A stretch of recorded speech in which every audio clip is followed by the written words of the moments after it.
If you're someone that wants to master your money and build wealth, but maybe you're just afraid that you might make a bad financial decision or a bad money decision, I get it because I've been there.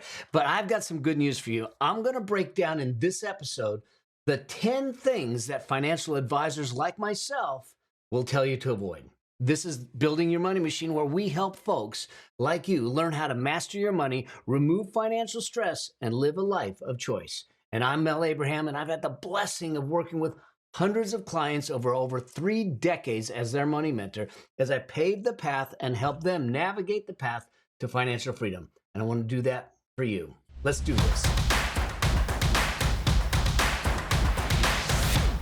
All right, so you're on the path. You're sitting back saying, I want to be financially free. I want to be able to master my money. I want to eliminate financial stress and money stresses. I want to be able to take care of my family and to have a life that's driven by options and choice instead of a life that's driven by the daily demands or the expenses that I have.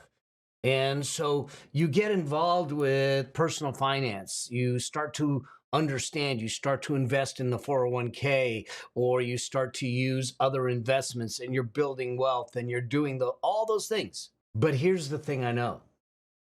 It literally takes one big mistake, and you could wipe it all out. I mean, let's face it.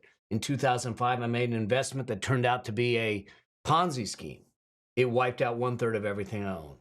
Okay, well into the 7 figures. Me and 2 friends lost over $4.5 million. Okay, could have wiped me out. Now, I was able to recover. It took a little bit, but I was able to recover, surpass it.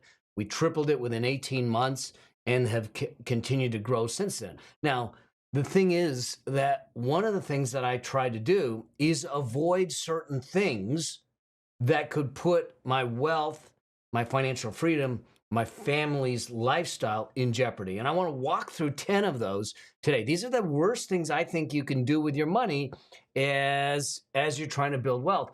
And they can get in the way of your ultimate vision, your ultimate destination of financial freedom, of being in control, of mastering the money and having that freedom. All right, so let's jump in and let's make this thing happen. Now, before we do, I do a lot of this stuff. If you have not subscribed to this channel, I want you to subscribe to this channel. In fact, I want you to share it with someone else, because doing this financial freedom journey is always easier when you have someone else to have the conversations with. So subscribe, share, let people know.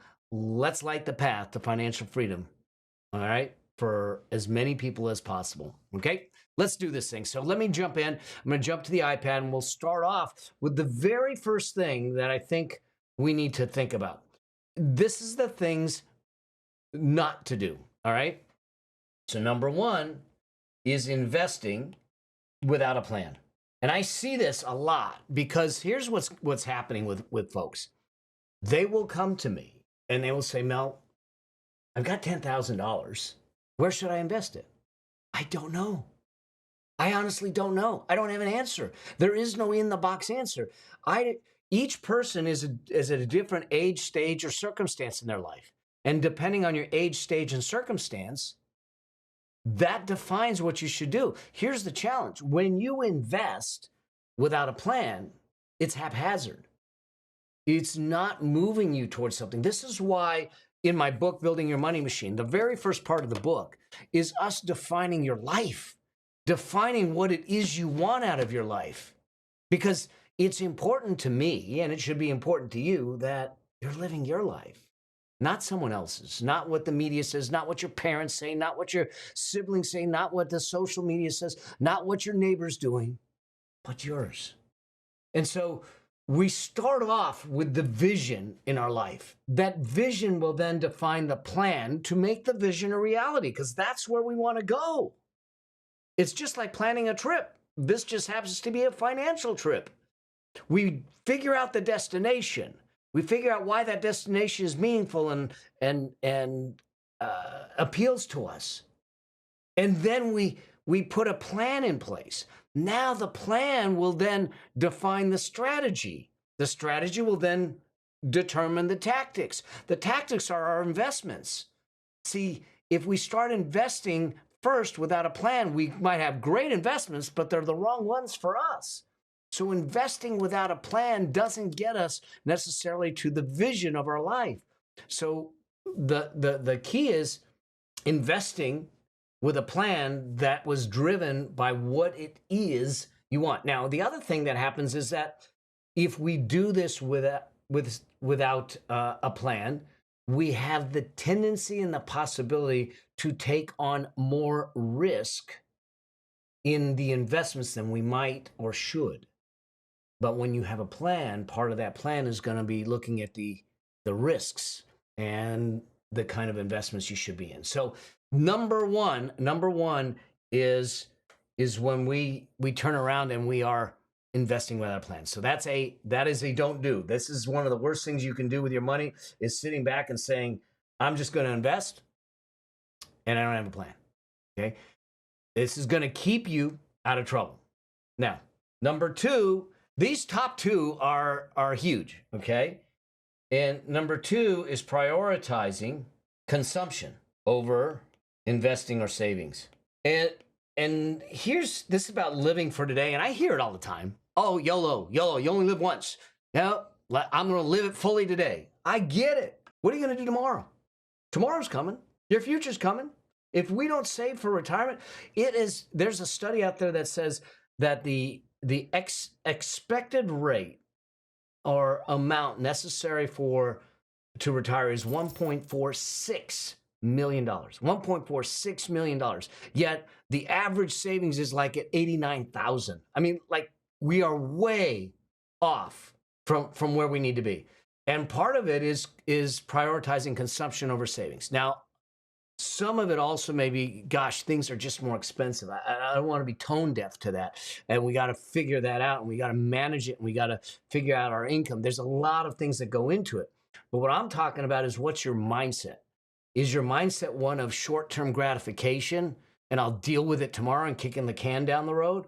Or is your mindset one of, I'm going to make sure that I do what I need to do today, but I'm going to prioritize my tomorrow. I'm going to prioritize investing. I'm going to put it in a place that I'm going to build habits and decisions and behaviors that will build my future, as well as allow me to live at a level in my present. Okay. And I get it. You've got limited income. Well, that's great.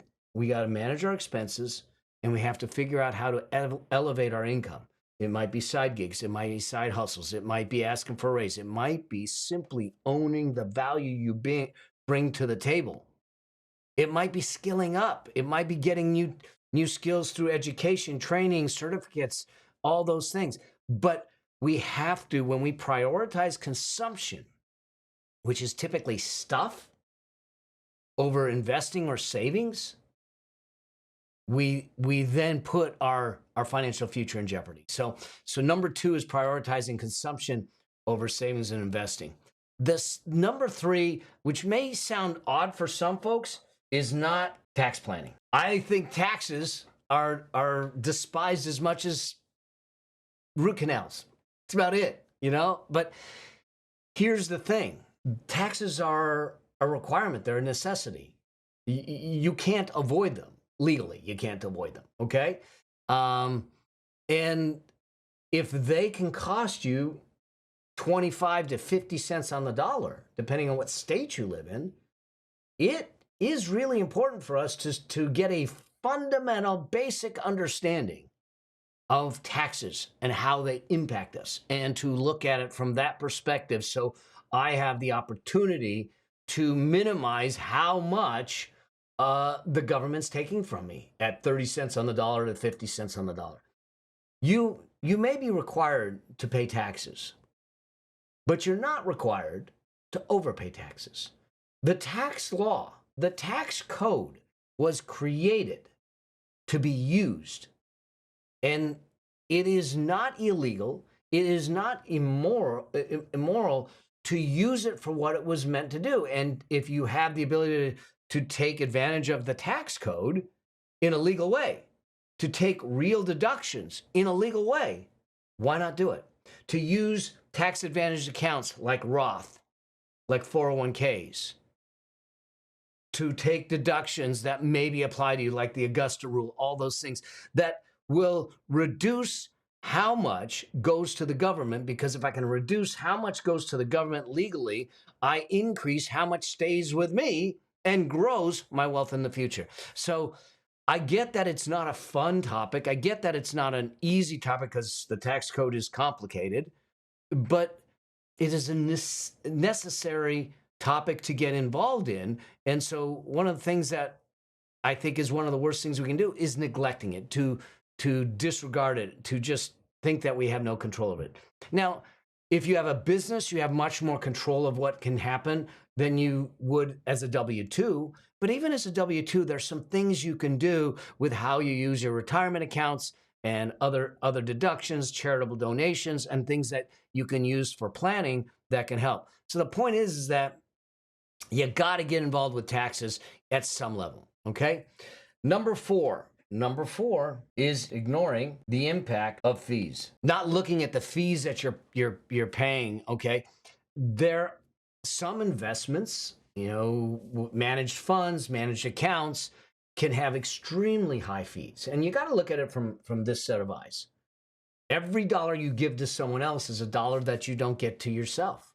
That you don't get not only the dollar, but you don't get the growth on that dollar. So it can cost you dramatically if you're not careful about fees. And the fees can sound very small. It's just, 1%, 2%, which doesn't sound like a lot. But when you take the 1 or 2% and then you compound it and the growth of it, and you do it every year, it can become a very large number. Now, I am not one that says I don't want any fees. I have advisors. I pay them a fee, and I gladly pay them a fee because they provide a level of service that is necessary for where we're at. They do a lot of other work. They're not picking just investments. And in fact, I am involved with all of that as it goes. They do a lot of other things to compensate them for, and that's why the fee gets paid. But there's also expenses inside. If you buy a mutual fund or index fund, you could be paying high expenses in there on high fees that you're unaware of. I just looked at a 401k for someone and saw that the expense ratios on some of the investments that they have for their employees is astronomical. And if we could just replace the funds that are available to them, we could literally put 1% more into the pockets of the employees. And so it's important to sit back and not just ignore fees, to not be blind to them, and ask, are these fees making sense? You should be able to invest in low cost, low fee index funds that are really, really significantly low. I mean, they're not 1%, 1.5% fees. They're far less than that. They're a fraction of a percent in fees. And most of that, it'll take you from paying $150 per 10,000 in fees to $4. That's the dramatic impact of it. And you think about it and you say $150 to $4, it's $146 left to you on every 10,000 every year.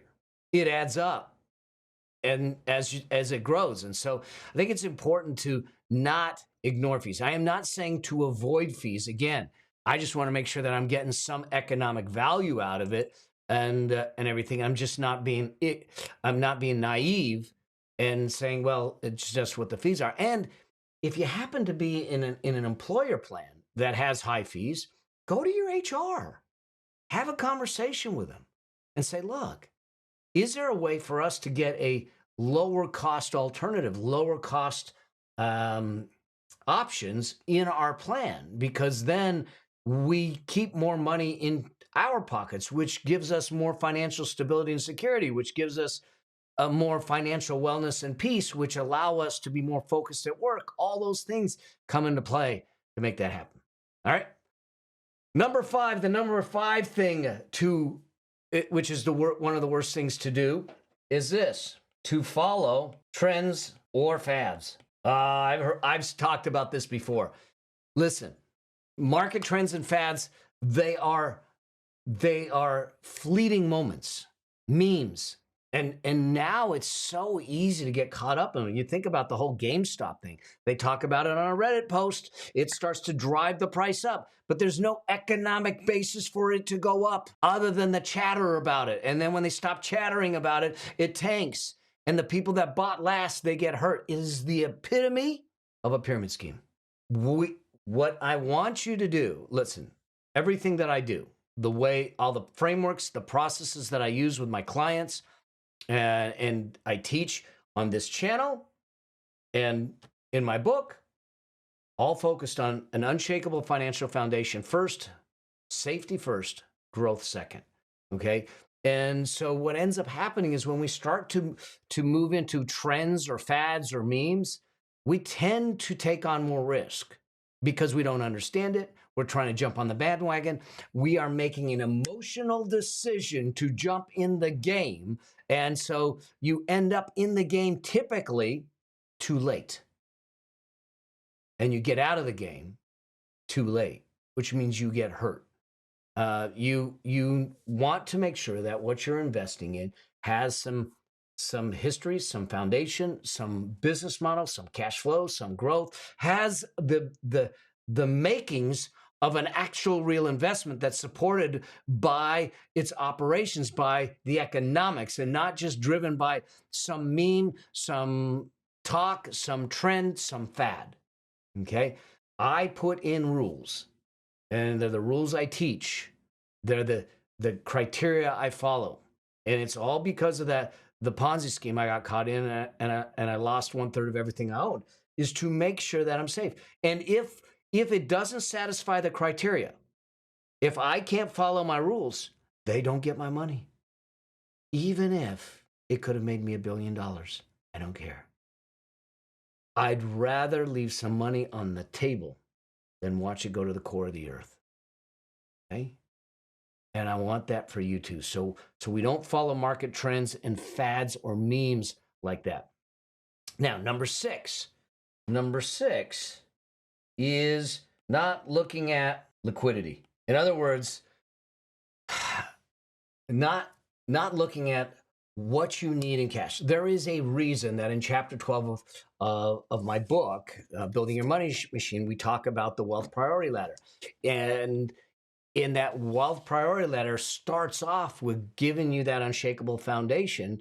And part of it is liquidity, having the cash to sustain yourself if something happens, having the cash to take care of you if you can't work, having liquidity available. So not 100% of everything you have is tied up in investments and you can't get at it.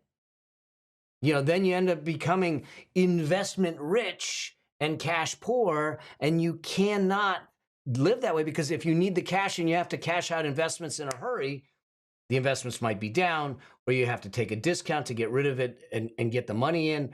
It's important to plan for liquidity in the process, not just for emergencies, but also for opportunity. Markets go up and down, whether it's the stock market, whether it's real estate markets, whether it's opportunities, and opportunities come and go.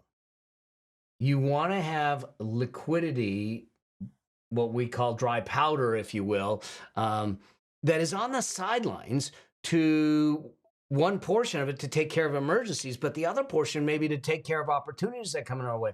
And too often we overlook our liquidity needs, especially when the market's going up, and you say, oh gosh, I don't want it in cash or a high yield savings account. I'm only getting 5% on it. Okay. But you got to remember that every dollar that comes into your life has a job description. And some dollars are meant for investing. Some dollars, their job description is to pay your bills. Some dollars, their job description is to give you the peace of mind of knowing that you have the liquidity to take care of yourself. Allow each dollar to do their job. And don't move it to another job. Okay? So overlooking liquidity needs can be a problem. Number seven, okay, is too much leverage or debt. Look, and we're in a high interest rate environment as I'm filming this, but when we over lever, now I am not a believer that all debt is the devil, but all debt It has two personality traits, no matter whether it's productive debt or destructive debt. Now, I do believe you absolutely avoid destructive debt. You avoid the debt that you're using to pay for a lifestyle that you cannot afford. You avoid using debt for the lavish vacations, the depreciating assets, the stuff you're trying to buy on credit. That's consumption. And its consumption is worse because not only is it consuming, but it's also doing it on debt. So you have this interest cost that goes with it. The two personality traits of debt is that all debt costs, whether it is productive debt or destructive, it costs. It's called interest. And if you're paying someone else interest, that means you're not getting it. That means you're losing out. The other thing is, the other personality trait is all debt stresses. It stresses us financially because it is a burden on us. But it also stresses us psychologically because it's a burden on us. So it is important to sit back and say, let's do debt smart. Even if it's productive debt, it needs to be smart. There are people out there that were over leveraged in real estate in 2008.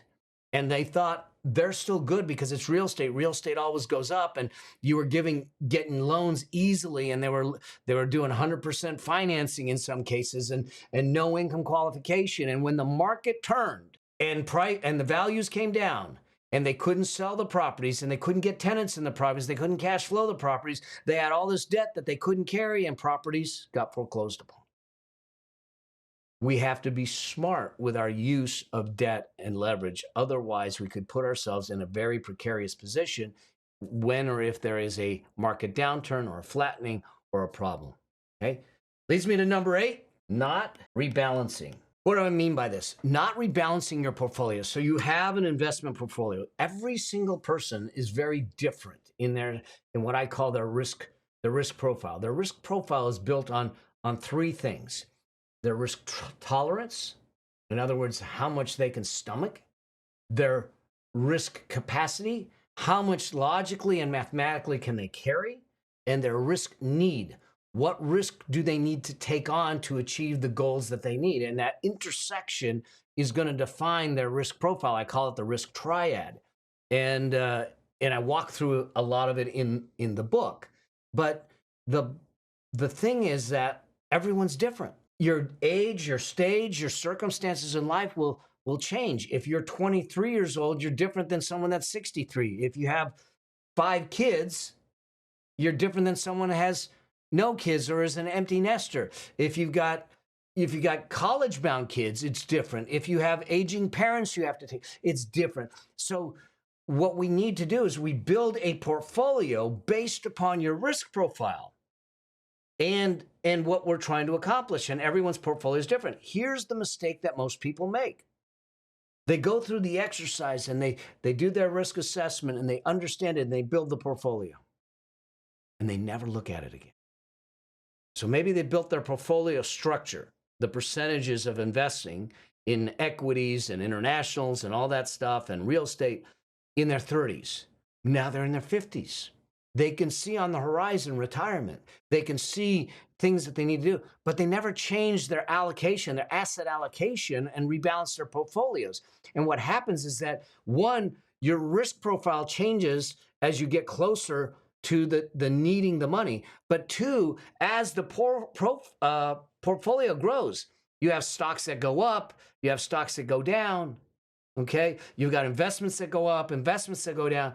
They become different percentages just because of the sheer growth of the portfolio. And now all of a sudden, things are skewed, and you might be in a portfolio that is far too risky for you, for your age, stage, and circumstance. One of the things that I do, I sit on a pension plan committee of a company, and we manage effectively a $50 million pension. And as a committee, we look at the percentage. How much percentage in equity do we have? How much percentage in fixed income do we have? And when the market goes up and the percentage in equity goes above a certain threshold, we rebalance, we adjust to keep us within the parameters, to keep us within the risk profile. Most of the time as individuals, we don't do that. And it puts us at a higher level of risk without us even knowing if we're not careful. So my suggestion to people is you want to look at your portfolios at least once a year to say, do I need to rebalance? Do I need to adjust anything? Do I need to do something a little different? This leads into number 9, which is kind of similar, but that is not, disregarding diversification. So disregarding diversification can be a problem for you because if you are concentrated in a single asset or a single type of investment, if you have a lot of stuff in tech, or you have one stock, or you have one property, and you have all of your eggs in one basket, if you will, or a class of baskets, or a sector, an industry, you take on a skewed level of risk. There is a need for diversification. Now, I know that there's some people that say, no, just go all in. I think it's a mistake, because remember what we're trying to do. Unshakable foundation of safety first, growth second. I will give up a little growth to make sure that I'm safe. But because what I know is when you swing for the fences too many times, you will strike out more often than not. And so what we need to look at is making sure that we have a broad-based, diversified portfolio based on our risk profile, and make sure that we stay in that realm, and that we're not overly concentrated in a sector, an industry, a company, an asset class. Okay? Disregarding the diversification is number 9. Then number 10, ooh, this one's a big one. Being impatient. Oh man. Wealth creation, it's a long-term game. Wealth creation requires you to get on the field, stay on the field, and keep playing the game long-term. The longer the term your view, the higher the likelihood of success is. There was a study done with S&P 500. 1 year returns. 1 year returns, on average, you would win about 70% of the time, a little over that. Okay, it would be up. If I went to 5 years and said I'm going to hold it for 5 years, a little longer, it goes over 80%. When I go to 10 years or more, it goes to 94%. The longer we look at things and be patient, the higher the probability of success is when we follow the other rules, the other criteria, and the other investing principles to do it effectively. The other thing that happens is this, and you've seen me talk about this repeatedly, is that wealth creation is not a straight line. Wealth creation doesn't do this. It does this, okay?